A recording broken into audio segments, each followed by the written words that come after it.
It's a delight to be speaking with you here today. Yesterday I brought a friend of mine who knew nothing about Bellwether to the social event that we had. And afterward, her name was Sage. I'll bet quite a few of you met her. And afterwards, she said, "Dr. Larry, who are these people?" Every single... Keep going. I'm just making it a little bit closer. Like a little ninja up here. Yeah, let me hold it. Yeah, I need to hold. Okay, is this going to work? I prefer to have my hands free if we can. Is that all right? It's falling. It's falling. I tried to get it as close as possible. All right. Okay. It needs to be screwed. Okay. How I didn't do that. Others That doesn't wasn't me. take to. It is possible, I know this. It is. Not that possible. You're talking about how many... Right, Right. right. That's a whole nother question. Brilliant. Ooh, look here. Yeah, right. Thank you for That's right. So she said, "Who are these people? Where did you find these people?" Every single person I met, even the guy who adjusted the mic, just the most amazing people. And so it's really a joy for me to speak with you today. And as you know, as you've heard, I'm a neuroscientist, and I'm an expert on what we call the science of creating miracles.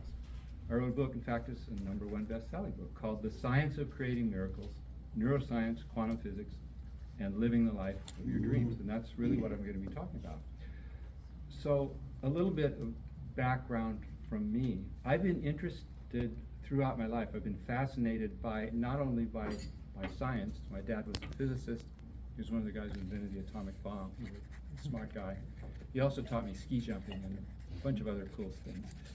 And I've always been interested in science. I've really always been interested in life, in consciousness, in what makes us as human beings have a life that's really miraculous, that's wonderful, that we love living.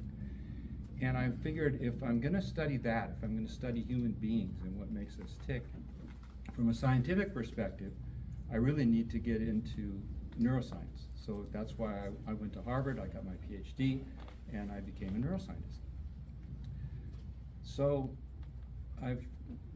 in the course of that, I also feel as though science is not only exploring and discovering the realities, the laws of nature governing particular areas of the world, of the universe, but it's also a matter of applying that knowledge, applying that understanding of how nature works to improve human life.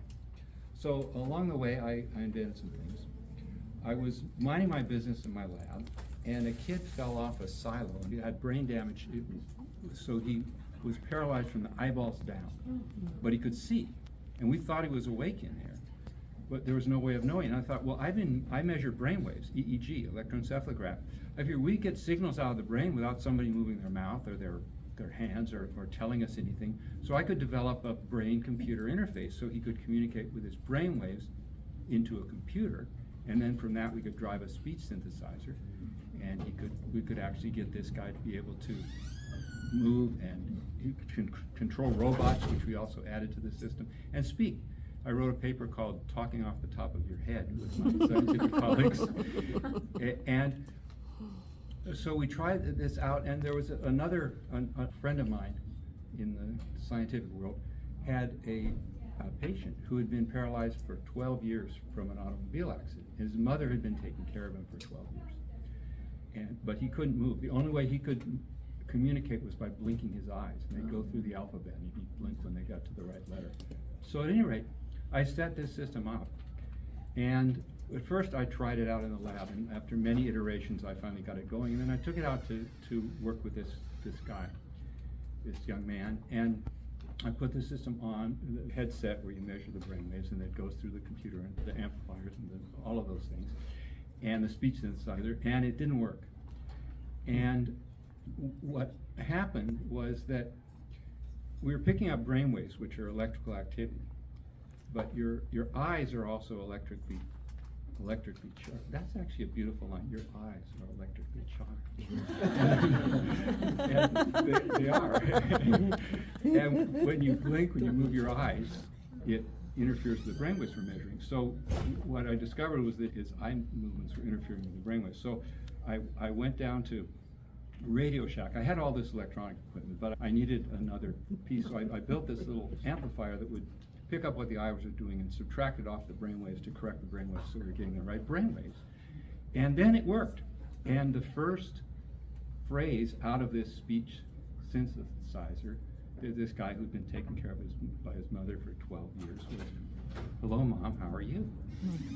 And his mother was literally in tears. So science, in this case, at least made one young man's mother happy. And that's what I think really science is about. It's about making a difference in people's lives. Then I figured, well, what else could I do if we can tell what's going on in the brain? Well, there are criminals and terrorists who know what crime they've committed, but we don't know, and we can't figure it out sometimes. And then there are innocent people who've been falsely accused. Yes, it's all yours. Sorry, trying to get the volume up for y'all. I'm not quite sure what that basket has to do with this whole So I figured that we could detect concealed information in the brain. And one of the first ways I did this was with the FBI. We would present information on a screen, a computer screen, that only an FBI agent would know due to their training, and nobody else would know, and mixed in with other things. So when the FBI agents saw that, they would have an aha experience. We could pick up that pattern. We could say, aha, that guy's an FBI agent, or that guy is not an FBI agent. Similarly, that guy's an Al-Qaeda trained terrorist. That guy was a mastermind behind a mass shooting or a hijacking or whatever. Oh boy, all right. Oh, Is that better? Okay. I'm Dr. Larry Farwell.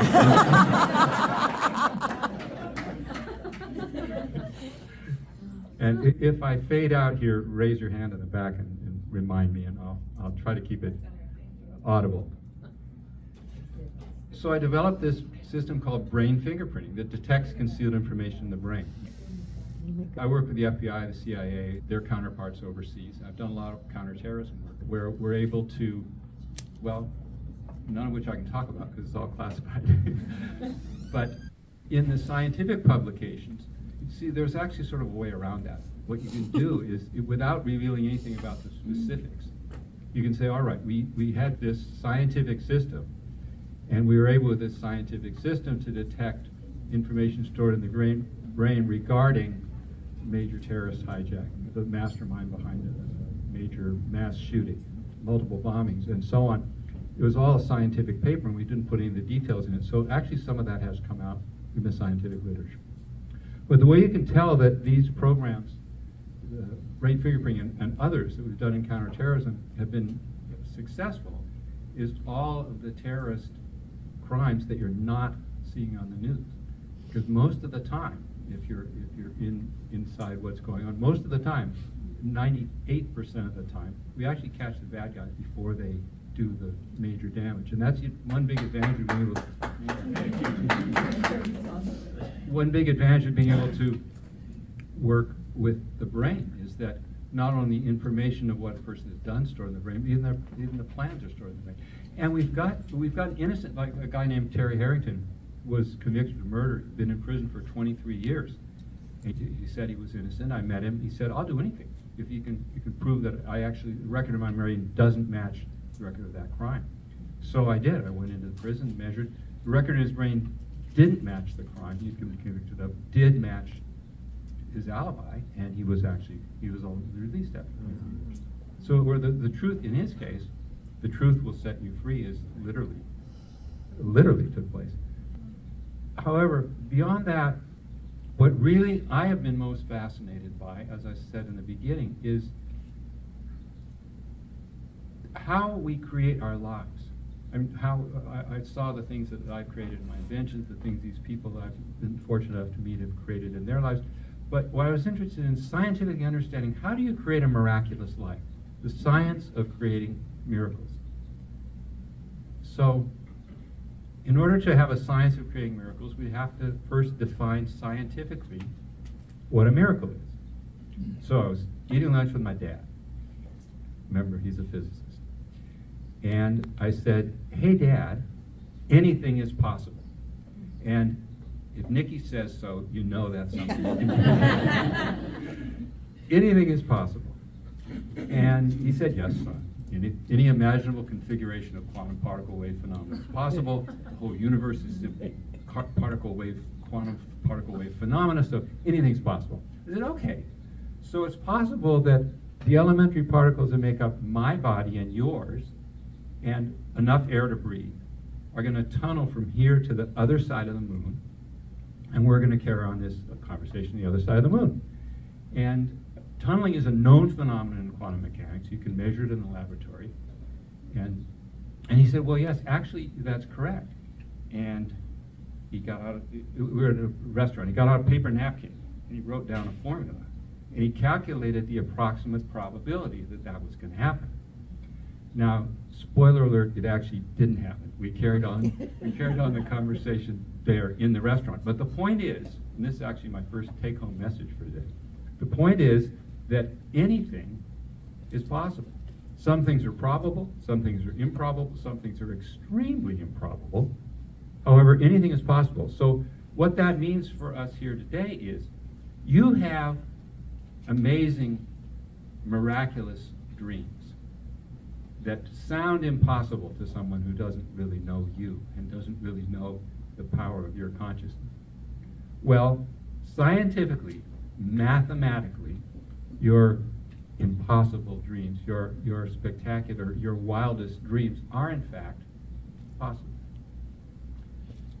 And I'm not talking woo-woo here, I'm actually talking science, as Nikki pointed out.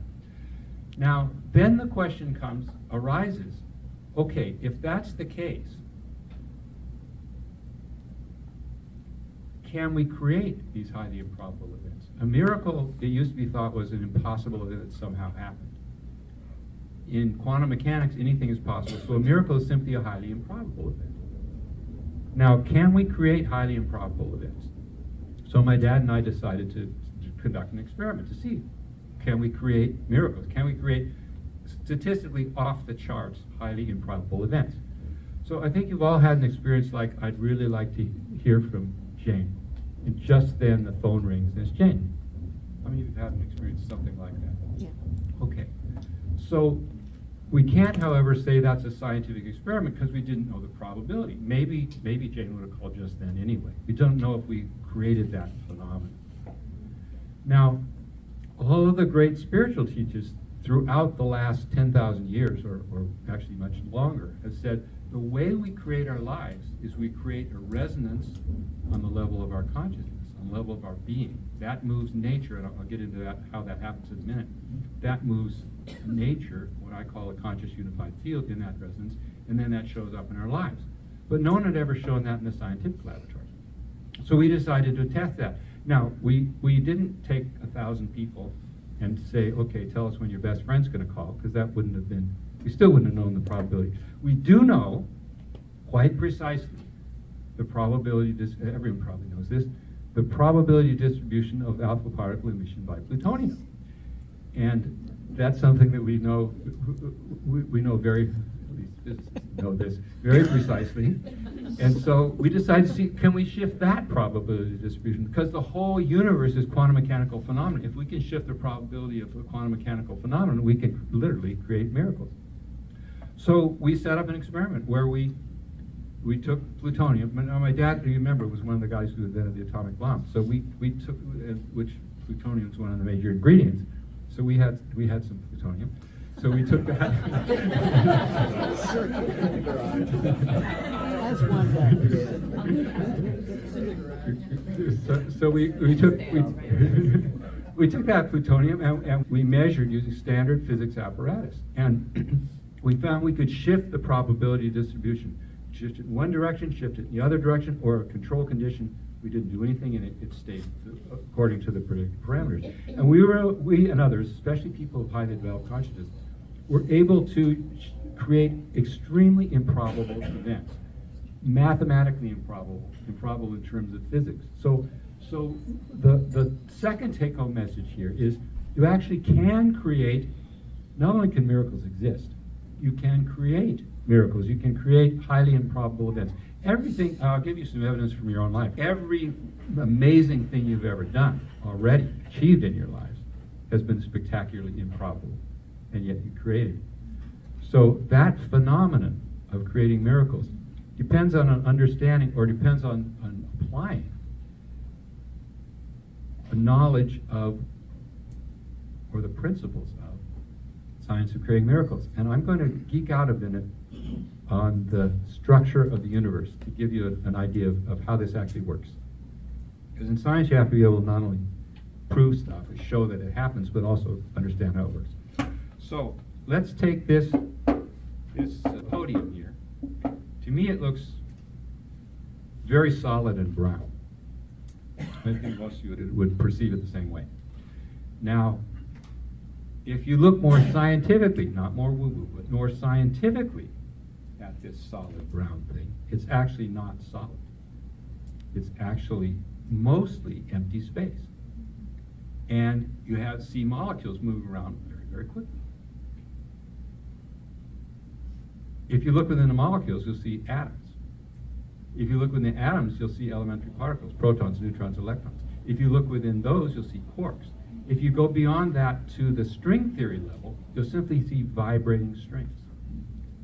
So in 9 dimensions or 10 dimensions. So scientifically, this is actually not a solid object at all. It's not different from the air or from our bodies or from the moon. It's simply a pattern of vibrations in a unified field. Now, Einstein coined the term unified field to name that level of the universe that vibrates into the quantum particle wave phenomena that we experience as a physical universe. And it should not come as a surprise that the essential constituent of the universe and everything in it is the same as the essential constituent of us, of ourselves. You are, at essence, the conscious unified field. Consciousness is the fundamental quality of life. That's what your body changes, your thoughts, your emotions, your ideas, your beliefs, your perceptions, all those things change, and yet you still have that unified consciousness. So it stands to reason that tuning into who you truly are, tuning into that level of your unbounded consciousness, which is the same as that conscious unified field that creates the universe, would be a way to apply the mechanics of the science of creating miracles to create miracles in your life. And the wise people throughout the ages have always said this, is as if we have a guitar. I like to play guitar and sing. And you pluck a string on a guitar, it sets up a resonance at a particular resonant frequency. Other instruments in the environment with a similar resonant frequency start to vibrate in harmony with that. And then you have a whole symphony, well, not guitars in a sense, maybe you have a whole jug band or a rock band or whatever, or maybe you're using a violin and you got a symphony. But the point is, you set up a resonance on the level of your consciousness, and that quiet inner level that moves nature, it moves a conscious unified field, which is your essential constituent, and that's how you create your life. And that takes place on a very quiet level. The intellect shouts, the emotions scream, the intuition whispers. So we pick up on that quiet level of creation of our lives on a quiet, a subtle, intuitive level. Now, how do we improve and unfold our ability to do that? Well, now I've talked a little bit about the fundamentals of quantum physics. Now I'm going to talk a little bit about the fundamentals of neuroscience. You're crawling around on the floor. You're 2 years old, and you touch the floor, you touch the wall, you touch the table leg, and not all that much happens. You touch the hot stove, and you have an aha experience. Aha!